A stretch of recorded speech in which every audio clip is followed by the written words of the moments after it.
सिंह जी ऊंची जाति के थे और मैं कभी हमेशा से कहता रहा हूं कि सामाजिक न्याय की लड़ाई लड़ने वाले कोई दलित बैकवर्ड ही नहीं रहे हैं, ऊंची जाति के लोग भी रहे हैं। बाबा भगवान बुद्ध कोई दलित नहीं थे, पिछड़ा नहीं थे, लेकिन उन्होंने जो है व्यवस्था के खिलाफ में लड़ाई लड़ी।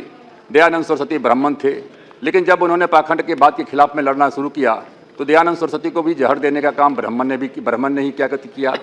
विवेकानंद कायज थे, लेकिन विवेकानंद ने कहा अरे ऊंची जाति के लोगों अपने समय को रहते इन अधिकारों को शूद्रों के हाथ में दे दो, नहीं तो उठेगा तो अपनी एक फूंक से तुम्हारी सारी ताकत को उठा देगा। बीपी सिंह राजपूत थे, छत्री थे, लेकिन जो मंडल कमीशन का मामला था 80 से परा हुआ था, उसको ला करके उन्होंने लागू किया। और उस समय में हमारी ईमानदारी पूर्वक हम चाहते थे कि जो ऊंची जाति के जो गरीब लोग हैं वो उनको भी क्या कहते हैं कि आरक्षण मिले। लेकिन ऊंची जाति के जो गरीब लोग हैं इकोनॉमिकली बैकवर्ड, वो 16/4 से गवर्न नहीं होते हैं। जो 16/4 का मामला था, मंडल कमीशन का जो मामला था, वही सिर्फ जो है जो सामाजिक और शैक्षिक दृष्टिकोण से पिछड़े हुए लोग हैं उनके लिए 16/4 का मामला बनता था, और इसलिए उस मामला में वो नहीं आया। और यही कारण है कि जब नरसिम्हा राव की सरकार ने नोटिफिकेशन के द्वारा ऊंची जाति के जो गरीब हैं इकोनॉमिकली बैकवर्ड्स, उनके लिए जब उन्होंने किया तो वो कोर्ट ने उसको क्या कहते हैं कि नहीं माना। सर, मैं दो चीज़ें कहना चाहता हूँ। एक तो है कि इस देश में दो तरह के लोग हैं, एक अमीर हैं, एक गरीब हैं। तो जो गरीब लोग हैं, अब कोई ज़रूरी नहीं है कि आज़ादी के समय में जो अमीर थे आज वो अमीर हैं। उस समय में किसी के पास में 20 बीघा ज़मीन था, 20 एकड़ ज़मीन था, तो आज उसके जो बच्चे हैं उनके पास में आकर के 2 बीघा 1 बीघा ज़मीन बच गया है।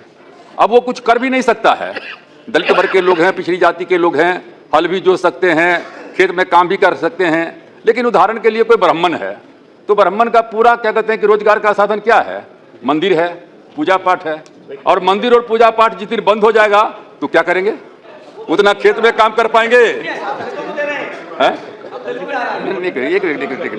तो इसलिए एक मिनट, इसलिए जो है न खेती करते हैं, लेकिन मैं हल जोतने की बात करता हूँ।